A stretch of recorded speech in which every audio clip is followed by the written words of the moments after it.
Should right to be forgotten be forgotten? Is native advertising an acceptable form of traffic generation? And should Google be scared of Apple's foray into app content search? All that more in This Week in Organic, episode number 4. This Week's in Organic. Live from London on thisweekinorganic.com. Broadcasting live from London, welcome to This Week in Organic, the weekly show that debates the ramifications of the latest SEO and content marketing news. Sign up to watch the next show live at thisweekinorganic.com. Hello and welcome. I'm David Bain, and each week I'll be joined by some knowledgeable, opinionated folks to discuss the latest happenings in anything that impacts organic traffic. And as for you, dear viewer, get involved too. We'd love to hear your opinion too. So just use the hashtag TWIO on Twitter. That's TWIO. And if you're watching live, your thoughts will magically appear in the chat box to my left-hand side. So let's find out more about today's guests, where they're from, and what's caught their attention this week. So starting off with Johnny. Hello, hi everyone. Johnny Ross from Johnny Ross Consultancy, based up in Leeds in the UK.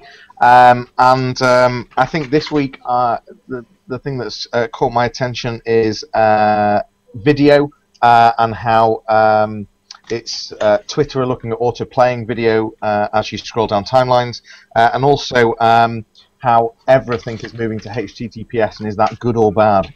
So looking forward to chat about that. Interesting stuff. Okay, thanks, Johnny. And moving on to Oren. Hey, I'm Oren. I'm the managing director of Curve, a digital marketing agency based in East London. And I was quite curious around kind of Apple versus Google and kind of the app search that's going on now, and kind of the Apple-Google wars, and discussing that a bit. And then also some of the native advertising that's going on. I think that's quite interesting as well. Some of the input that's come about from people in the UK, and some of their feelings around native and their annoyance with it. Lots to talk about there, and let's hear from Grant. Hi, my name's Grant Whiteside. I'm the founding technical director at Ambergris. We're based up in Edinburgh. We're a full-service digital marketing agency, formed in 2001. What I saw this week that was interesting, the HTTPS stuff, watching Reddit and several other people move into that secure space. And again, yeah, the Apple iOS 9 browser app war, and some of the potential stuff that's going on with that as well. Yeah, there's been lots of interesting things that have happened this week. Great. Okay, well, you mentioned HTTPS and Reddit there, so let's start off with that. So Reddit is moving to HTTPS, and Wikipedia are adopting HTTPS, and Matt Cutts also tweeted, good time to see if you can go HTTPS too. But is it a good time for every site to go HTTPS? So Grant, let's start off with yourself. What's your opinion on that one? Eventually, it makes sense that everybody will actually go that way. Obviously, over the past few years, we've seen different types of websites move to HTTPS faster than others. So people in the finance industry and some of the gambling parts, such as casino and bingo and things like that, they've moved, and we've seen fantastic results that people moved into that space, as in better organic search engine results, especially for some of the types of websites when you've got a smaller number of pages that you need to engage with. So if you only have one casino sign-up page or one bingo sign-up page or a finance website, these pages have been very, very successful, those people that moved to HTTPS. Possibly less so for sports books websites that have got lots and lots of pages. And also travel and retail. I don't think we quite have to go there yet with them, but for the small amount of sectors that have used HTTPS and have used it for their own gain, we've seen some great search engine position changes. Okay, Oren, you've recently relaunched the Curve website. Did you consider going HTTPS with that, or was that not really in your thought process? I don't think it's really as pertinent for a services-based website. I think there was this debate around HTTPS and security because we're using HubSpot and content, and I think it just integrates a bit nicer. I think there is obviously a ranking improvement in the Google algorithm. I think even Matt Cutts kind of claimed at the time, I think this is like August in 2014, he said that it's going to help ranking, but it's still a minimum factor. But I think when you're thinking about, well, if you're operating in a competitive space, as an agency or for some of our clients, really any competitive advantage that can help you get ranking, that's going to be a very tangible result in terms of revenue and profitability, right? So I think, if it's competitive sector, then and your ranking is important, you want to go HTTPS. I also think that when you're thinking about e-commerce websites or when there's a transactional element to the website, then HTTPS probably helps with your conversion rate optimization. I think it makes users feel more secure. So I think there's a perception, if progressively more websites get onto HTTPS, and you're not HTTPS, and it's like, well, why is this website not secure? So it hampers the credibility of the website. So I think it's really important to think about how users are going to perceive this change as well, if a lot of the websites are going to start migrating to this way of operating. Yeah, that's a good point. And there's different types of HTTPS as well, and different browser support of that as well. And it'll be interesting to see how browsers change how they actually display the fact that a website is HTTPS and to what degree, and how users, as you say, interpret that as well. But also what we're seeing at the moment is that the search results are showing more HTTPS, but is that because Google are more likely to use that as a ranking factor, or is that simply because more sites are moving towards that? Because you've got Wikipedia that have gone there fairly recently, and you've had a fairly big flux in the search results in the past couple of days as well, and it's quite hard to pinpoint if a massive site suddenly goes to HTTPS, if that's the reason behind that sudden increase in HTTPS results, or it's more to do with Google. So that's more of a data scientist question, I reckon. But Johnny, have you got many clients that are using HTTPS, and what's your opinion in terms of the move towards that? Yeah, I think I have to agree with what Oren said. There is a move, and the majority of my clients are very much focused on organic results and how to get a competitive edge in Google, and with Google making it very clear that it is a signal, however strong it is. It suggests that over a period of time that's only going to increase. So to have that competitive edge, the sooner that you get on board with it, the better, I think. And then I think the other side of the coin, again, it links to what Oren was talking about with regard to trust and conversion rate. I think there's a generational thing that I think there will be a certain generation that just expect a padlock next to a website, and if they don't see that, then there could be some kind of question over it. I was very skeptical when Google first introduced it, especially seeing that they sell SSL certificates. Like everything else that they sell. I was really skeptical. I sort of, putting that aside, they do want a better web, don't they? They want a more secure, more safe web. Well, there is a not provided in GA benefit as well. If you think about yes, absolutely. And so I think there is. I think it's the right move. I do think it's the right move, and I think that whether you're transactional or not, I think for the cost of it, because it's not expensive to get an SSL certificate. It's really not expensive to get it installed, and so really there's no downsides, and there's only potential benefits. I mean, it used to be that it was perceived as being a little bit of a negative that HTTPS could slow down the site slightly. Is that a concern at all now, or is that not a valid concern anymore? To be honest, I think the biggest problem will be that if everybody goes to HTTPS, you're going to see more botched migrations than ever before, because there's an awful lot of websites that have to go and start changing website addresses around and things like that as well. So there will be a time about when we do these things. Lots and lots of people are also looking at their domains in other areas, thinking, will I go for a GTLD? At what point are we going to do this transition to maybe a generic top-level domain and also do the HTTPS thing as well? But Bing, they've just moved as well, haven't they? Or they're just right in the process of doing this, so all their pages are going to be secured as well. So it will become the norm. And as I say, last year, the first people that we saw major changes in ranking was pretty much casino, bingo, finance, places that really didn't need that secure area. It will become the norm, I'm sure, like everybody else. Whether it has to be is entirely questionable. I mentioned at the top of the show that Matt Cutts has obviously tweeted recently about it and trying to encourage people to move that way. But as a response to that tweet, a few people were saying, look, if I change my URLs, as you mentioned, Grant, Yes. that's probably going to make it difficult to actually maintain the results that I've got in search engines. It's probably going to have a negative impact for a period of time, not a predictable period of time either. Can you foresee a time where changing from HTTP to HTTPS won't impact existing organic search results? Give it a few years. I don't know. I'm not sure. I'm not sure it impacts right now. I think as long as you do it correctly, and as long as you are very conscious and aware of 301ing the correct pages and the way you change your settings in Google Webmaster Tools, as long as you follow the right steps, I don't believe there's any impact whatsoever. I think there's a major risk. I think there's a massive risk, and I think just like changing a domain name, I think if it's not done correctly, and unfortunately a lot of agencies don't do it correctly, I think there is a major risk. But if done correctly, I don't believe there's any risk whatsoever.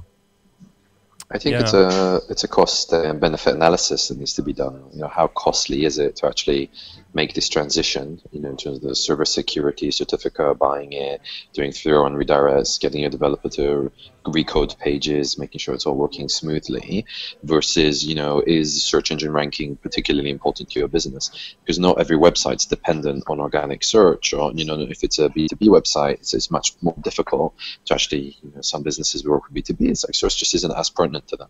So I think there needs to be not to make a gut decision. HTTPS is a trend, I have to do it because Google's doing it, Wikipedia is doing it, everyone else is doing it. I think it's, well, is it cost effective for me as a business to do it, and does the benefit outweigh the cost? And then there needs to be more consideration before just making, because what can go wrong, as Johnny very aptly said, it can be catastrophic for a website, right? So you need to be, I think, just really weigh it up and look into it more thoroughly before making a decision, shooting from the hip.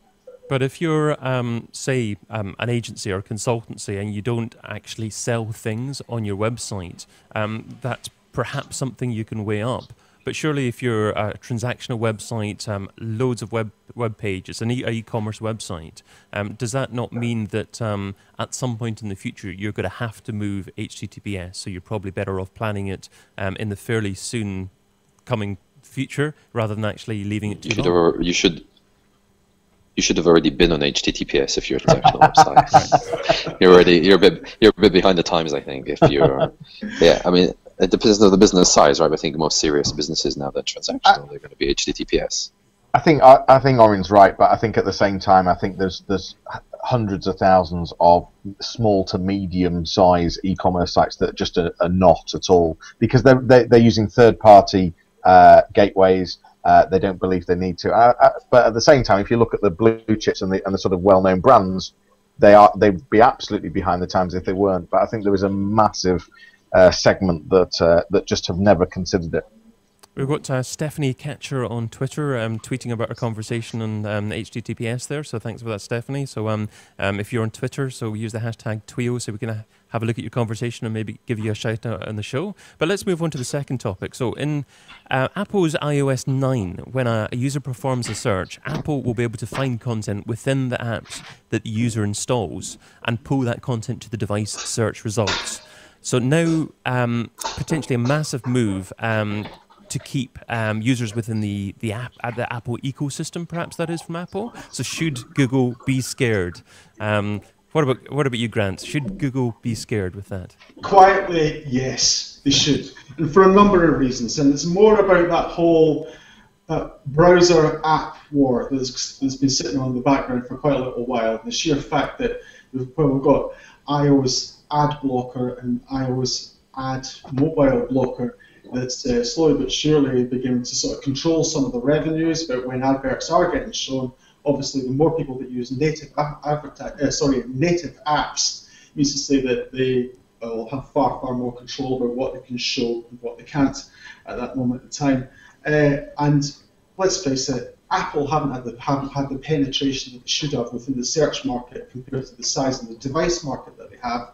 So the sheer fact that they've actually got something that is searchable within apps just shows you about where we are with app optimization. We're still literally at the very, very beginning of it. And more and more will be done in this. And this is just going to be like deep site search, except it's going to be deep app search. And we've just scratched the surface of this. I'm sure Google will get on board, but they should be wary of what's going on at this moment in time. So, Johnny, Microsoft were the software kings in the 80s and 90s, and no one thought their empire could be toppled, but I guess not keeping an eye on the internet had a dramatic impact on their business. Have Google perhaps made a play into the app field a little bit too slowly compared with Apple? Or should they be concerned about how Apple are performing in terms of integrating search into their app store or their actually iPhone devices? You could say the same with Google too late trying to integrate into social media. They've not managed to achieve that either, have they? I don't know about this one. I think yes. I think Google have a major issue. I think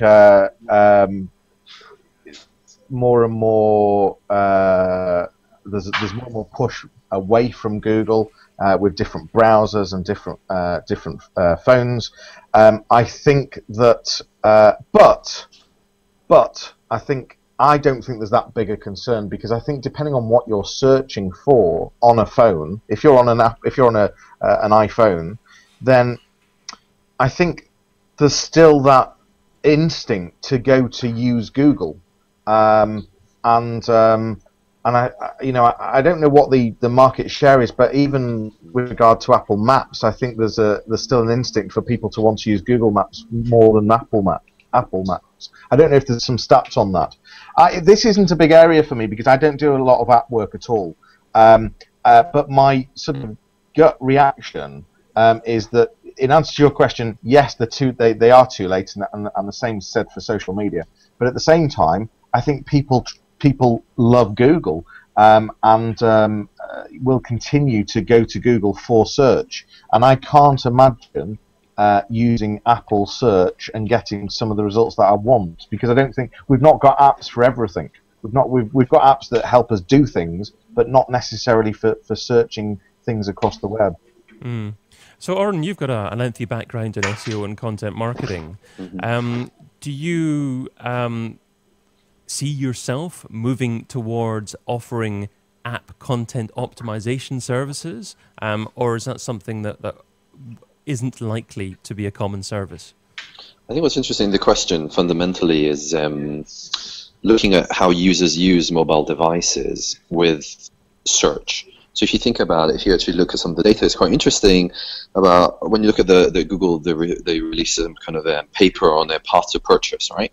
And you found that on the path to purchase, when people are actually evaluating to buy something on a mobile device, 48% of them actually start on Google search. Only about 20% of them start on apps. Now, even though you're saying, well, Google's still very dominant there, it's very probable that 20% is going to grow once it can integrate into the apps. But if you actually look at app usage, it's quite interesting, right? Because the app usage on mobile phone, 89% of mobile phones are app usage, right? And like most of the actual browsing websites on mobile is quite minimal. So therefore, searching is a much smaller need when people are interacting with a mobile phone.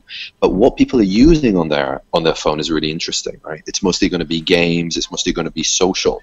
So what people are engaging with, and therefore what they're going to be searching for, is going to be different when they're thinking about using Google and searching on a search engine versus when they're going to be searching for content in a particular application. Now, I think as there's more content that's pushed out, if the apps are really clever and they're very usable, and the user experience will be superior on these apps compared to using a search engine, then actually I think it can be a really big concern, because already app usage is so large. So I think it's still not quite there yet, because users aren't really engaging they just don't engage transactionally in the same way. Also, if you look at conversion rates on mobile, conversion rates on them on shopping on mobile, it's far lower than when they're using a tablet or when they're using a laptop. So people's intent's different, the way they engage with the search is different, the way they use apps is different, and the way they perceive search is different. So it's not really a like-for-like comparison, but I think there is still strong usage, and I think it is a risk for Google, yeah. Yeah. Absolutely. Oren, I can see your iPhone headphones there, but Johnny and Grant, are you both are you both iPhone users as well? There you go. They weren't working really well. Yeah. I was going to say, with Facebook, right, 73% of all the revenues come from mobile phone usage, and the vast majority of that comes through their app, not through a browser. So there's a classic example of how people just use the Facebook app on the mobile phone, normally as the way as the top and dominant way of how they actually engage with Facebook. If we're just really starting to scratch the surface of how we actually use mobile phones and e-commerce, just in the same way that if you want to go back to how we're looking at how we use search engines and desktops from 15, 16 years ago, I think a lot can and will change in that period of time. And that sheer fact about where Facebook actually makes its money from, as in that device being a mobile phone, the vast majority of that coming through an app could be a model that Google should be wary of. Thinking about, well, people don't necessarily have to use my browser to engage with this in the first place. And as long as we've got native apps growing size and magnitude, then they should be worried, yes. Mm. I'm sure they'll do something about it. I'm sure they will. Watch the space, yeah. Absolutely. Does anyone know the stats on, just as an example, something like Apple Maps and Google Maps on the iPhone? Well, do you know I don't know that specifically. We were talking about that last week, actually, and we were all in This Week in Organic last week. We were talking about the fact that we all had iPhones, but we all used Google Maps. Exactly. So as far as I'm aware, the vast majority of people use Google Maps. Or is it potentially like us all saying we never click a pay-per-click advert? Only for you, Johnny. We only click your ads. Because supposedly every single person, when you ask them, never clicks a pay-per-click advert. But anyway, okay. Okay, well, have any of you clicked click mine with pleasure. Have any of you have any of you clicked an advert on Twitter? No. No. I possibly have. Possibly. It's native, so we don't know, you know. Well, Twitter have announced that they're going to autoplay native Vine and animated videos. That's and right. I've already read an article in the Telegraph titled "How to Turn Off Twitter's Annoying New Autoplay Feature." But is video autoplay good for user experience, or an annoying unwanted distraction? Is anyone concerned that their whole Twitter experience will die slowly over the next 12 months, 2 years maybe? Or can they actually keep the current experience and also incorporate video as well? What are your thoughts, Oren, on that one?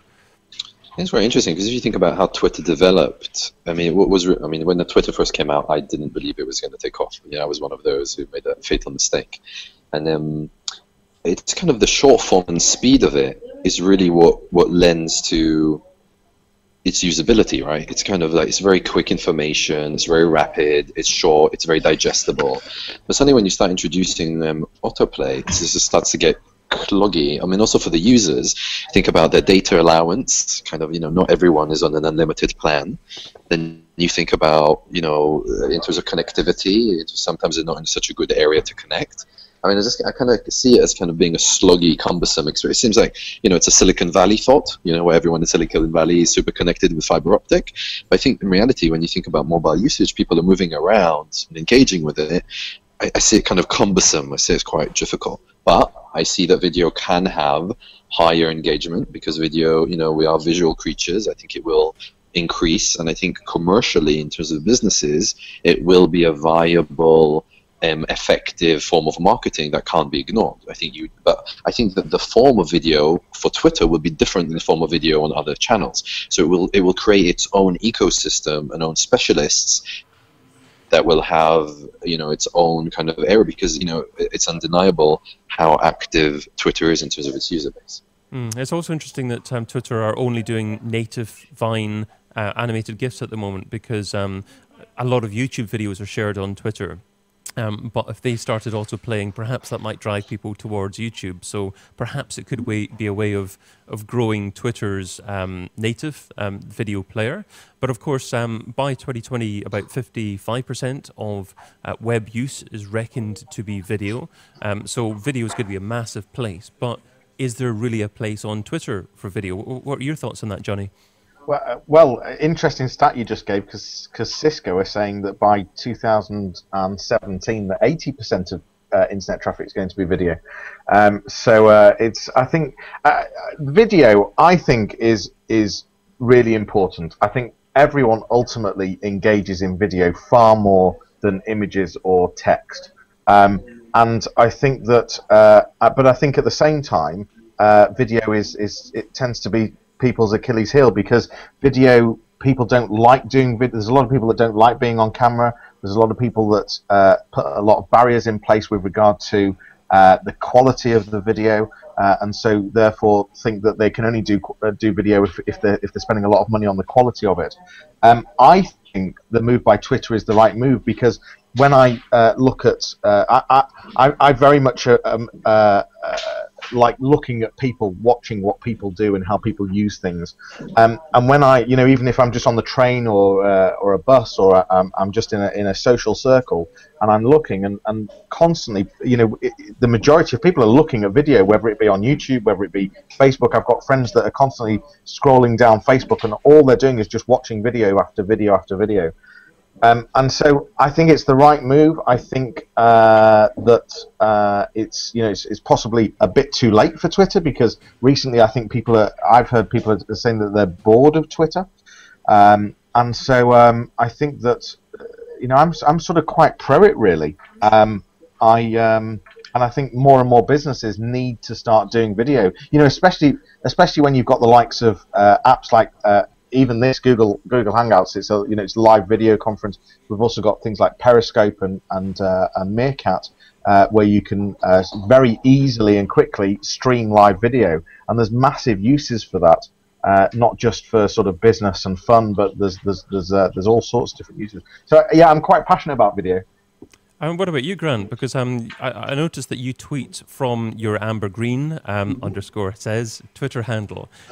So you don't, as far as I'm aware, tweet from your own personal name. No, so do you not like Twitter that much? I don't use it in the slightest unless it's for work. I've done all sorts of things with Twitter over the years. When it first came out. I don't know if you can hear me, but we've got a little bit cut out of sound there. Yes, we can hear you. Oh, that's okay. Yeah, okay, so a long time ago, I did do some stuff with Twitter, not when it was an advertising platform, and I got lots of people to follow me, and I turned it into a soap opera. And I realised at that point there that you could put up any nonsense and people will actually follow you. So for my own personal use, I put it to bed, and I only ever use it just for Amber Green.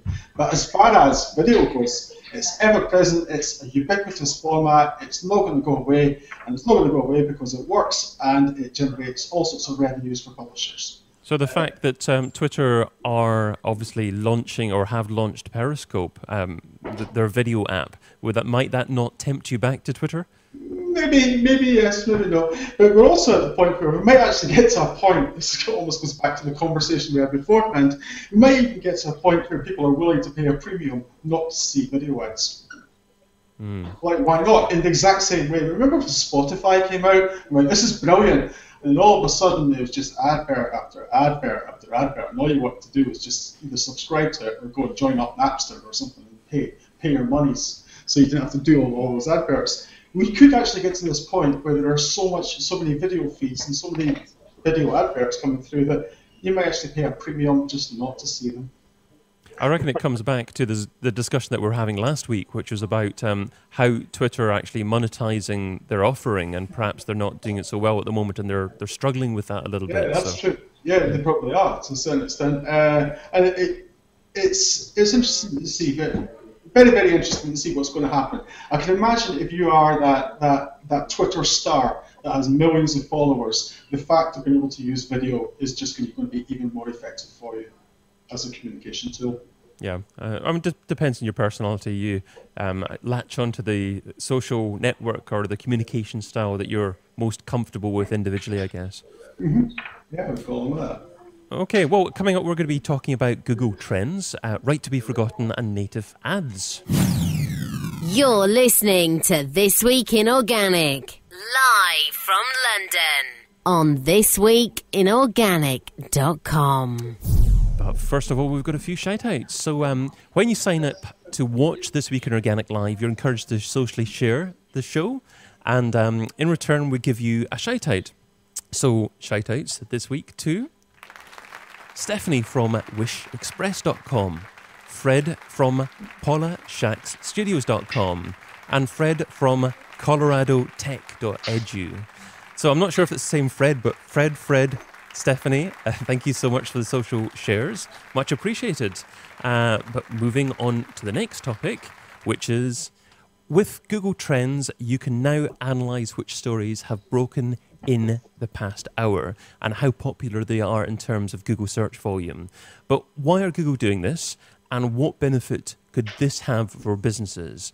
So, Grant, do you use Google Trends on a regular basis? Yeah. Yes, I do, and I love what they've done there. I think it's better than before. Why have they done it is probably because it's more relevant to the people that actually use that service. I was really impressed. Obviously, if you was a journalist or something like that, you wanted to look for any up-to-date news, it's a nice way of doing it. It's a nice format of being able to find out about who's talking about what and where as well. And I can imagine it's going to get better as Google now manages to reach other areas. So I can imagine in time, very, very, very shortly, we'll be able to actually look at these trends and be able to look at them from Edinburgh, from Birmingham, from London, and possibly some sort of local option on this as well. Great for journalists, great for researchers, keeps you up to date, and makes Google News more relevant than it has been for a long time as well. I actually really like it. So, Oren, I mean, Google have a high-end analytics service. Can you see their Google Trends service also offering a high-end service that's paid for, or is there any other reason behind them wanting to do this? It's a very creative question. I think the Google Trends itself is quite interesting. I actually just happened to talk to a digital marketing manager yesterday, and he said that the CMO was using Google Trends to convince the board to spend more money on TV advertising. And I think it's so interesting that, we're using Google Trends in our everyday as marketeers, but then actually it's like, when you think about, a £10 million marketing budget was just signed off because a guy pulled some stuff from Google Trends. So it's not just it has some massive potential. And I think you've really hit something on the head there, David, with your question. I think, obviously the kind of the granularity of the data and the support that you get from Google and the enterprise level solution for GA, I think it can potentially integrate deeper insights from Google Trends. And I think that they do have, if you think about it, one of the most robust tools for market research available. I mean, if you look at the Google keyword tool for AdWords, I mean, even though I think everyone who's used it can agree that it's a bit funky with its data, people would be willing to pay a premium to have access to that data if it was accurate. I think the Google Trends integrating that is very valuable. I think the real time, however, I think it's really interesting when you think about the site speed algorithm update, when you think about mobile usage, when you think about how, you've got this autofill with the search in Google as well now, and you think about specific updates like Hummingbird, speed is really critical to the user. And I think Google's update is much more focused on providing better value for you. And I think that's why Google is such an exceptional company, is because even though they're a commercial animal, their focus on the user is always paramount, and that's always the center of the business. I think this is really about the user, but I think that the commercial opportunities would be a symptom of that innovation. And yeah, I think it's a fantastic update. I think it's really great that they did it. I think for businesses, it's interesting to think about and to see how businesses are going to capitalize in it. And I think if you can get a real-time insight on a trend, you have an opportunity to do something in terms of marketing that's immediate. You know, if you're quick to respond to a trend that's arising and you're on top of that and it's very pertinent to you, you can do something innovative or interesting. And I'm very curious to see what kind of innovation or creativity businesses leverage to use this platform to help them grow. So, Johnny, would you pay money for an enhanced version of Google Trends? Well, is that what this is about at this stage, though? They've not announced that they're monetizing it. Oh, no, they haven't. I'm just throwing possibilities into the mix. I think I think all data is very valuable. I think that I'm not sure how I see, for example, SMEs using that data. I think it's for big budgets, but I think with big budgets, I think it's extremely valuable. I think that this is sort of turned on its head a bit, really, because they announced recently that with regard to analytics, they're wanting to try and integrate offline advertising and the effect that has inside on websites and integrate that with analytics. So, for example, TV advertising, like you were talking about, Oren, if there's an advert on telly and then suddenly that drives a ton of people to do a Google search, drives traffic to a website, Google are quite keen, which is surprising, but quite keen to show that data in Google Analytics. And I think Google Trends is to try and get across the fact that they are working with real-time data, and that's going to be very much available in Google Analytics. So I think that's where this is sort of this project has come from. But then at the same time, I think it does give massive advantages to companies with money, with budget, to be able to jump on things and to be able to do things.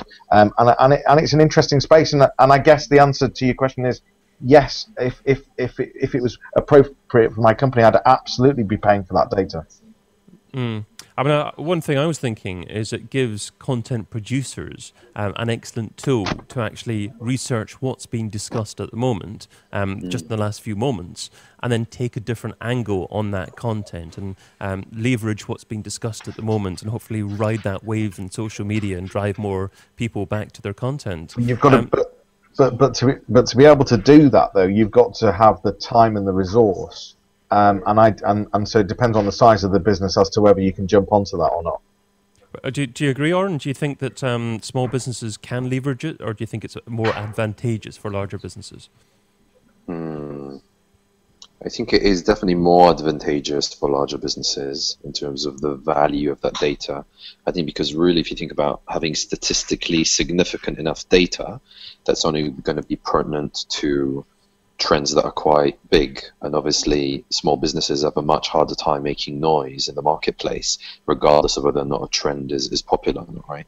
So if it's really pertinent to their business, especially if they're a niche business, it's going to be very hard for them to actually do anything meaningful with that. But that's not to say that they can't. I mean, even if it was something, I mean, just as a random example off the top of my head, even if it's a business informing its customers of a trend that's relevant to that business, that is already added value to that customer. It's shown the customers that that business is interested and is aware of what's going on, and they're on top of things, you know, they're digitally savvy.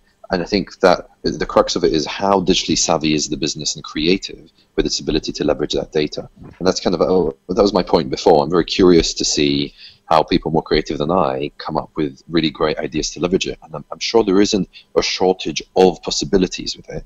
And I don't think it's really, I mean, resources always, you know, I never believe that resource is a limitation. I believe that resource is always the excuse for lack of creativity. Right? It's very easy. However, to be honest, when you don't have marketing budget, it's very easy to say that. Right? It's just like depends on your, you know, pertinent experience. I think with the Google Trends, they can leverage it, and it doesn't take a lot of time to do. But they have to have that dedicated focus and effort and time to do it. And if in that sense, they could claim that they don't have resources, they don't have the time. But really, I'd say they probably don't have the skill, the competence, the insight, or the incentive. You know, they're not passionate enough about engaging with it to leverage it. Yeah. So, Grant, you seem quite happy about the fact that obviously this tool had been enhanced quite significantly. Does that mean that you're more likely to use it to assist your clients in the future? Absolutely. I've got one or two clients that are in the publishing industry, and I think they need to be encouraged that we've tried to get people into using Google News, sort of pointing that out to them that when you use Google News correctly, that it's a zero-sum game. Somebody has to be at the top of those results. Somebody will get that Google one box that will sit there at the top of the main results. And I was looking at the algorithm today about who was coming up, all the major publishers that were coming up on the results as they were coming up within the real-time results and those trends. And to me, it's great to see that obviously someone has to win in that space. Again, only one publisher gets to win in that space. So that might encourage some of the major publishers like the Daily Mail and the Daily Record and Johnson Press, etc., to actually get found in the Google News space, knowing well that they're in Google News, they're now in Google Trends, they're now on Google Trends, which is also available on Twitter. They're also going to be in the one box, the main Google result. And as they are nothing more than advertising platforms, these publishers, it also means to say that they become one of the best programmatic places to put your adverts because it's real time and people are there at the top of the results and they're showing a potential audience, a potentially larger audience, where to click. So from all points of view, I think it's just a good way of encouraging publishers to get into that space. Use Google, understand its algorithms, win in that space, and be the programmatic choice for advertisers to advertise on there. Yeah. And perhaps, come back and advertise in the network a little bit more. Exactly. Someone's got to win. There's only one winner in that space for each one of these trends that's coming up. Now, if I was the Daily Mail, I'd want to own that space. Wouldn't you? Okay, well, let's move on to our next topic. So that's Russia looks like it's going to be passing its own right to be forgotten law, going but much further than the EU did last year. So is right to be forgotten the right thing to do, or does it set a dangerous precedent? Johnny, what are your thoughts on that one there? I get asked this all the time, really, especially with the word's gone out of my mind. Sorry, reputation management in Google and brand protection, etc. And I just sort of think that it just opens a can of worms when you are trying to get content removed. I think it can just start igniting more stories, and so I'm just a bit sort of a loss with the whole thing, really.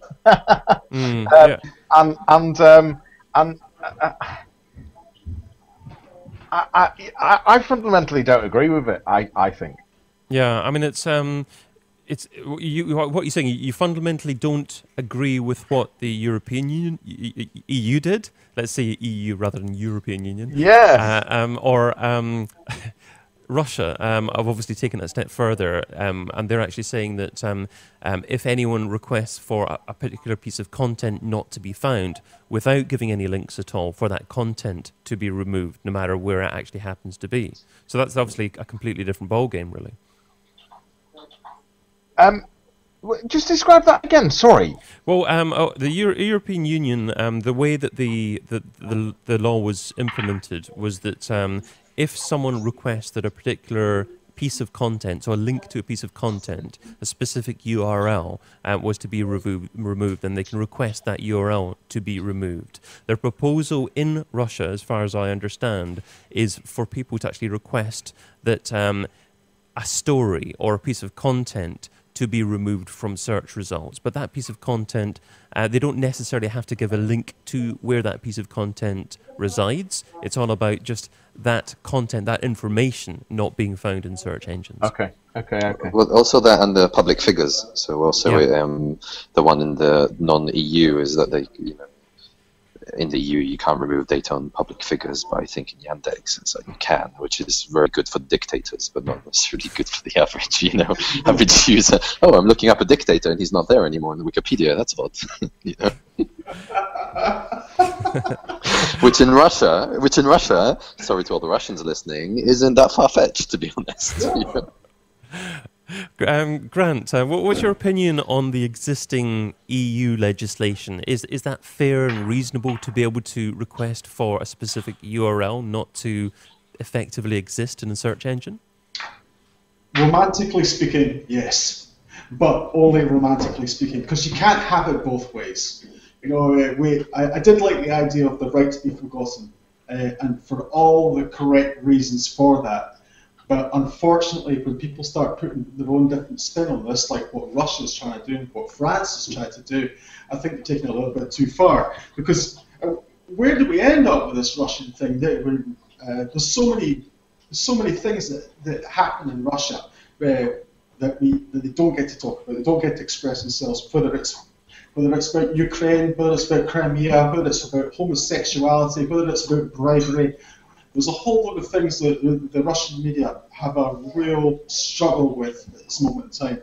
So romantically speaking, it's a brilliant idea. The sheer fact that you could actually take something and remove it off the internet, but unfortunately, for political reasons, people are going to use this for their own gain, and you can't have it both ways. So if that's the way it's going, the right to be forgotten should be forgotten. I mean, in relation to that, France now wants Google to target French citizens worldwide and alter their search results based on right to be forgotten in the European Union. So is this going too far as well? Absolutely. It's so French, that one, you know.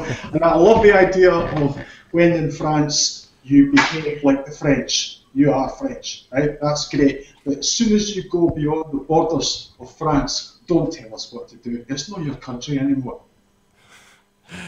What are your thoughts on that one, Oren? About the French. They make really great wine and great cheese. I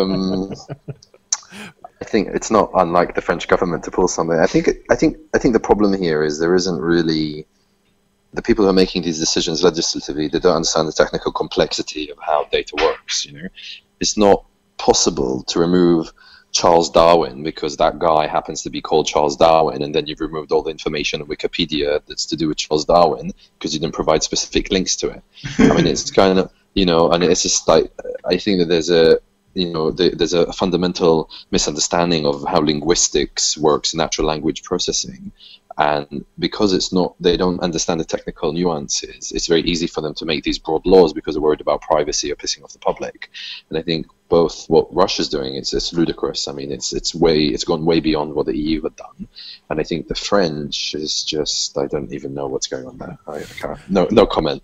I was reading a post on Yandex today, and Yandex is obviously the biggest search engine in Russia, and they were just laying out their thoughts on it. And it was nice that they were doing that, but I don't think it's going to make too much difference, really. No, it can't, because you know, what are they going to do? They're just a business, and I mean, but think about it. If you're a business and you're Yandex, right, and regardless of how profitable search engines can be, if they had to implement this sort of unrealistic algorithmic change, they'd literally go bust. I mean, the amount of resource intensive it is to go and start removing, you know, a 16-year-old's spammy blog post about their sports teacher because they didn't like it. I mean, they'd be inundated with these ridiculous requests that are just they're not viable, you know. And I think that was part of the Yandex formal reply as well to this insane. I mean, I think there is a need, obviously, for this. I just think it needs to be qualitative and evaluated on probably a case-by-case basis, or evidence needs to be provided and an explanation. It's just the way that it's done, rather than whether or not it's a right or wrong thing to do. And I think it's in the details, which is where it lies. I mean, politicians in general struggle to keep up with technology, with what's happening online. Can anyone ever see a stage in the future where politicians actually get what's happening and can leverage most things that are happening online to their advantage? Or do you think they're generally going to be way behind and just not understanding anything forever? Well, if you ran for the mayor of London there, David, I'd vote for you. I don't know if I'd get in with this accent. Yeah. Good point. Yeah. Isn't it true, though, that all politicians are always going to do things for their own gain anyway, and it's up to you whether you want to believe them or not? Me personally, nah. You know, like, I've never found a politician that didn't lie through his teeth. So along those lines, what Yandex are coming up with in Russia and what's happening against France and things like that, there's an element of sincerity about what they're trying to do, but we all know this is political engineering and nothing else, really, at the end of the day. Well, let's move on to the final topic of discussion. So a third of people in the UK and over 40% of people in the United States claim to feel misled by native advertising. We all remember a couple of years ago newspaper sites getting into trouble with Google for adding do follow and paid links to articles. But now we're starting to see paid brand mentions and sponsored content appear all over the place. So is native advertising an acceptable form of traffic generation, or is that not something that will continue as a trend? Oren, do you want to start off with your thoughts on that one? Yeah, I think it's really interesting to see kind of this innovation with content marketing, the very big popular trend now, and obviously just the commercialization, monetization of content and content distribution, and how much of a focus that's been on everyone from small businesses to large businesses online. And I think native, it was a predictable outcome in terms of an attempt to monetize content. We used to buy newspapers, now everything's free, and I think users have become complacent about the commercial realities of how costly it is to actually get that data, get that information, be a credible source of information. It's expensive to maintain the salaries, the overhead. And I think, it's natural these websites opted for you could say, disingenuous way to monetize their content more effectively, right? And I think everyone, including marketeers, is overwhelmed by the amount of advertising on websites now. It's just literally, you're not really sure what the content is anymore, what the advertising is. And I think, so what I'm saying is it's an inevitable evil. So therefore, what is the solution? And in my mind, the solution is the quality and relevance of the content. And if there is an exceptional effort put into making the content relevant to the property that it's on, pertinent to the user type, and it's executed effectively, I think consumers won't mind because it will be a seamless experience for them. The brands will be happy because engagement will be increased and in return will be there. But I think like everything in marketing, it's about effort and creativity and not trying to do volume and bulk, but really trying to focus more on quality. And so I think that's kind of where it's heading up. And I think it is interesting. It does allow lots of creative opportunities for users and businesses to engage. I think it's just still in its early days as to how that's going to develop and evolve. Yeah. I'm getting a couple of messages to say that a couple of people are struggling to hear Oren for some reason. I'm not sure why that is, but I can hear you fine. Perhaps if you speak a little bit closer to your microphone, Oren, I'm not sure. But it's an Israeli accent. maybe. So it's Apple headphones. Yeah, there we go. Yeah. Johnny, what are your thoughts on native advertising? I think that I think that we haven't got a choice. I think that we don't get things for free, and I think that advertising does pay for a lot of the web really. I think that what Oren's point is that the more relevant it is and the more streamlined it is, then the better. So I think there's improvements to be made. But then at the same time, I think that I hear the stats. What is it? A third of people in the UK and a quarter of people in the US. I think that there's still a large proportion that really know what's an advert and know what's a sponsored link and know the difference. And I think that will grow over time. And just like we fast forward the adverts on TV, we scroll very quickly past a native advert. So I think we all become savvy to these things, and that's why I guess that's why we're seeing more of it. But I think it's annoying, but at the same time, I think we've just got to accept that it pays for the web. I mean, I don't have a major problem with hearing things like this program is brought to you by, because you know that's an advert basically. You can argue that there are more evil types of advertising. I mean, things like in films, you've obviously got product positioning in there as well, and that is as native as you can get, really, because it's not obvious to the watchers there that that product's necessarily paid to get positioned. Yeah, it's a fair point, and it's actually really annoying on certain TV programs. I do agree with that, but I'm the type of person that can spot it, and I guess because I spot it, I then am annoyed with it. I don't think we're going to get rid of it, though. Of course not. Grant, are you a product positioning spotter? Maybe a little bit. I do look out for them. No two ways about it. Native. What more can I say? The more native it is, the more deceptive it is at the same time. So it is meant to actually blend in the first place. Publishers have got to go with it, haven't they? You know, it's all about taking that remnant inventory and your premium inventory and trying to make the most of every time that somebody gets to that page and be able to show them a relevant advert in the first place. Where we are with programmatic advertising and where we are with native advertising, those two technologies coming together, theoretically, means it's saying about 2 or 3 years' time, we might actually have a really quite a personalized experience that actually should be able to show us the correct native advertising that's programmatically personalized to me. But we are not there yet, or nothing like it. We're still seeing completely irrelevant adverts, and I feel for the publishers when they see, you know, they have a lovely piece of content and their integrity is entirely questioned with a blunt piece of advertising that sits right at the top of the page. Somebody clicks through from it, and it's disingenuous, it's got nothing to do with the original article in the first place. So a lot can be fixed in that space. But publishers, as Johnny said earlier on, someone's got to pay for the web. And the vast majority of advertising space is not actually used at this moment in time. So I'm a firm believer of programmatic and native get a bit better. And also publishers take a little bit more integrity as well about saying, well, what sort of adverts should I be able to use? And our technology that we use from data management platforms and from the publisher side, sell-side platforms, it's all still in its infancy. And I think we've got a long way to go. And give it 2 or 3 years' time, we should be able to hopefully provide adverts for people where they don't feel as cheated as they do at this moment in time. And I totally agree with the statistics that we're seeing at this moment in time. It comes across as irrelevant, intrusive, just the wrong stuff at the wrong time. But we're in a fledgling industry, and I'm sure it will get consistently better as the technology learns to personalize the experience for us a little bit more. They'll never get it right, as in personally right, because we share devices with each other.